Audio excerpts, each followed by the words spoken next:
নাড়ুর নাম শুনলেই সকলের মুখেতে একটাই কথা বের হয়, আহা সেই স্বাদ। এমন কোনো লোক খুঁজে পাওয়া যাবে না যে নাড়ু খাতি পছন্দ করে না।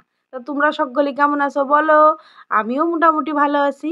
চলে এসেছি তোমাদের মধ্যে নতুন আর একটা ভিডিও নিয়ে। নারকেল কুড়ানো দেখে আমার টেমাটুম জিজ্ঞাসা করছে, মা তুমি নারকেল কি করবা গো, নাড়ু বানাবা নাকি?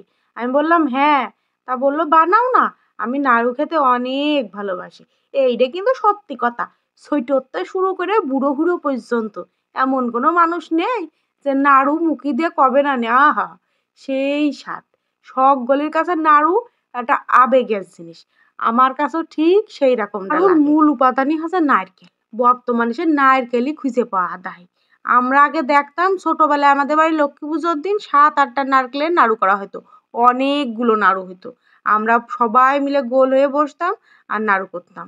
কিন্তু এখন নারকেলই তো পাওয়া যায় না, গাছের মতনই আছে, নারকেল না ধরলেই তো হইলো, তাই না? নারকেলটাকে ভালোভাবে ছিলে ভেঙে কুড়ে ডিপ ফ্রিজে রেখে দিয়েছিলাম। নাড়ু বানাতে কিন্তু অনেক ঝামেলা হয়, আর আমি বাসায় যেহেতু একা একা করবো তাহলে তো আমার ঝামেলা একটু বেশিই হবে না। এই চিন্তা ভাবনা করে আমি নারকেলটা ডিপি থিয়ে দিলাম। তাই এইসব ঝামেলার মধ্যে যাচ্ছে না, কালকে একবারে করবানি। এইদিকে ওই প্যান পেনি সেমরি যেই দিকে সে নারকেল কুড়াচ্ছি, সারাদিন আমার মাথাটা খাইয়ে ফেলছে। ও মা নাড়ু বানাবা না, ও মা নাড়ু বানাবা না। তাই ভাইবে চিন্তে ঠিক করলাম কালকে সকালে উঠে আগে ওর নাড়ু বানাই দেবো, তারপরে আমি অন্য কাজ করব। তো যেই ভাবা সেই কাজ, সকালে উঠেই ওর জন্য নাড়ুর প্রসেসিং শুরু করে দিয়েছি। প্রথমবারের মতো আমি একা একা নাড়ু বানাচ্ছি, তাছাড়া আমি এইভাবে কোনো দিন নাড়ু বানাইনি। ওই দেখা যায় বাড়ি গেলি মা বানাইছে, তার পাশে বসে দুই একটা গোল টোল করে দিছি, এছাড়া কোনোদিন এইভাবে সব কিছু নিজে করে বানাইনি। বিরাট ভয় করছিল তা আসলে হবে নে কি হবে না নে। পরে মনে করলাম যা হয় হবে নে, ঘুরতে থাকি তো, নাড়ু না হয় ওই চিনি দুধ আর নারকেলের মিশ্রণই খাবানো ও ভালো লাগে। এই চিন্তা ভাবনা করে বুকি বলটা বাইন্দে নিয়ে মাজায় কাপড় বেঁধে লেগে পড়েছি কাজে।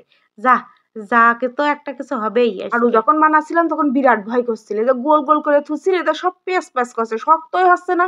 আমি মনে মনে ভাবছি এইভাবেই থাকবে, সব কি নষ্ট হয়ে গেল। আমি তো আমার ঘরে তো রাখবেই না নে, একদম ঘাট ধরে লাবাই দেবে না, কবে তোমার জন্য গ্যাস ফুরাইলো, দুধ ফুরাইলো, চিনি ফুরাইলো, নারকেল নষ্ট করলে কি করলে নাড়ু কই। এই চিন্তা ভাবনা করছি আর বানাচ্ছি। ও মা, তারপরে দেখি ঠান্ডা হয়ে গেলে ঠিকই শক্ত হয়ে গিয়েছে নাড়ু। তারপরে মনে মনে একটু ভালোও লাগলো, একটু সাহসও পেলাম যে না বাসি বললি। তোমরা বিশ্বাস করবা কিনা জানি না, যত কয়টা নাড়ু বানাইছি না এর মধ্যে মানে 2-3টে নাড়ু আমি আর আমার বড়টা খাইছি, আর যেই কয়টা আছে সব ওই টেমাটুমির পেটের মধ্যে গিয়েছে। দিনের মধ্যে 10 বার করে ঘষছে ফেসছে, 2-3টে করে নাড়ু তুলে তুলে খাচ্ছে। এত কষে এত নারকেল একবারে খাইস নি, কে শোনে কার কথা। ওর হচ্ছে নাড়ু ফুরানোর অভিযানে লেগেছে, ওর তো খাতেই হবে। তো যাই হোক শেষমেশ নাড়ু বানানো শেষ করলাম।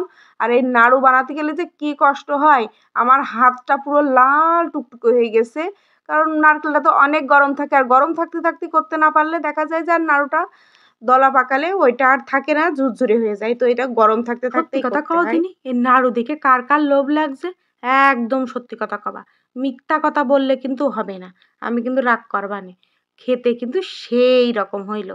আমার মেয়েটা তো বাহ বিশাল তৃপ্তি করে খেয়েছে, আর ওর খাওয়া দেখেই আমার মন ভরে গিয়েছে।